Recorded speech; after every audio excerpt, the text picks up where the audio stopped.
నెల్లూరు నగర కార్పొరేషన్ చరిత్రలో స్వర్ణాక్షరాలతో లిఖించబడేటువంటి పేరు హాజీ అబ్దుల్ అజీజ్. స్వర్ణాక్షరాలతో లిఖించబడేటువంటి పేరు హాజీ అబ్దుల్ అజీజ్. ఎందుకనంటే కార్పొరేషన్ ఏర్పడినప్పటి నుంచి అబ్దుల్ అజీజ్ గారు మేయర్గా ఎన్నుకయ్యారు. బహుశా రాబోయే రోజుల్లో కూడా ఇంతటి ఉన్నతమైన ఆలోచన విధానం ఉన్నటువంటి వ్యక్తి రాబోడేమో బహుశా. అనేక సంస్కరణలు కార్పొరేషన్ అప్పుల్లో ఉంటే రెవెన్యూలో తీసుకుని వచ్చినటువంటి వ్యక్తి అబ్దుల్ అజీజ్ గారు. 5 సంవత్సరాల కాలంలో అబ్దుల్ అజీజ్ గారి యొక్క మార్పు నగర కార్పొరేషన్ లో కనబడుతుంది.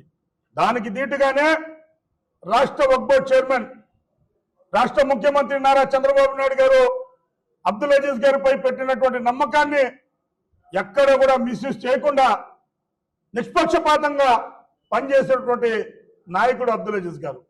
అందులో భాగంగా ఆయన తీసుకొని వచ్చినటువంటి సంస్కరణలు అనేక. ఈ వక్ఫ్ బోర్డులో ఆన్లైన్ వ్యవస్థ తీసుకొని వచ్చారు.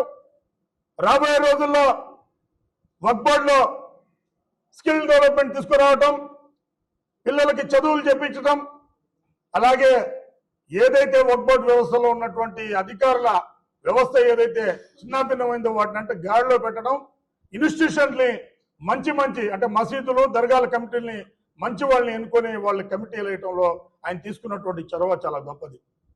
అయితే ఈరోజు నెల్లూరు జిల్లాలో అనాధికారంగా ఉన్నటువంటి జామియా మసీద్ స్థలం కొన్ని సంవత్సరాల నుంచి అలాగే పేరుకుపోయినటువంటి స్థలం దాదాపు 13.5 ఎకరా.